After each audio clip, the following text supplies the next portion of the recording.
Где наш папа? Данил, выходим к машине, побежали. Trapped shoppers and children desperately trying to find an escape is captured in these images, and you can see the desperation that drove some to jump out windows after the fire broke out yesterday. Fire exits were blocked. Investigators now say the mall had numerous safety violations. There are emergency crews on site today. They are still searching for people missing, but that seems like it's going to be a very unlikely search to find people who have survived that. Just a devastating story, and Chris Brown is live from Moscow on this with more on what investigators are saying. Chris.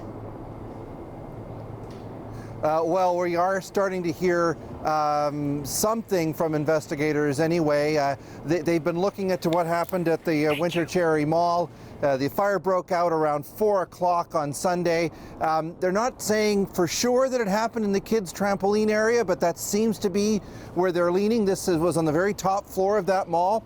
It would have been packed full of kids because it was the first weekend of the spring break, and there was also couple of movie cinemas there, pardon me, a kids petting area there, and also a number of sort of drop-off daycare centers.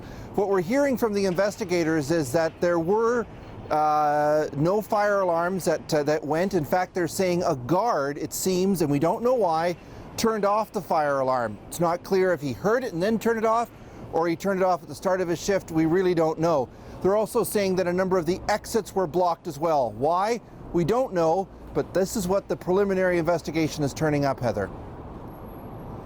The other thing that we are seeing more and more, I mean, really difficult videos that have been posted on social media of people trying to escape the fire. Take us through some of those stories, Chris, and show us some of those pictures.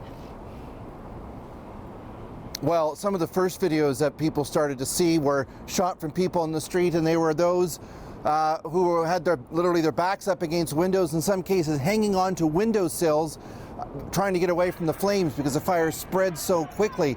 A couple of videos have been very notable. One involving an 11-year-old boy who was forced out. He jumped. His name was Sergei Moskalenko. We now know today that Sergei did jump and he did survive, but he's in hospital in pretty bad shape. But sadly, his parents and a sibling died in the fire. So that's just one tragedy. So many others. A lot of kids, some is 12, 13, 11 years old. As the fire was coming in on them, a lot of them were in the cinema, and a lot of them got out their phones and started sending text messages to people that they loved, asking for help in some cases, and others saying goodbye. There's one from Victoria Ponchakova, who was just 12 years old. She texted to her aunt, "The doors are blocked, we can't get out." And then her last tweet was, or last message, or last text was, "Tell Mom I loved her." Just heartbreaking stuff, and social media is full of young people with these goodbye messages. The doors, as I said, were blocked. In some cases, people tried to bash them down. There's one video that's going around of looks like some men in a stairwell, and they've got a rod or something like that they're smashing up against the door, flames all around them and everything, and they're trying to get out as well. We sort of know the front part of these stories, Heather, but we don't know how many of these people survived.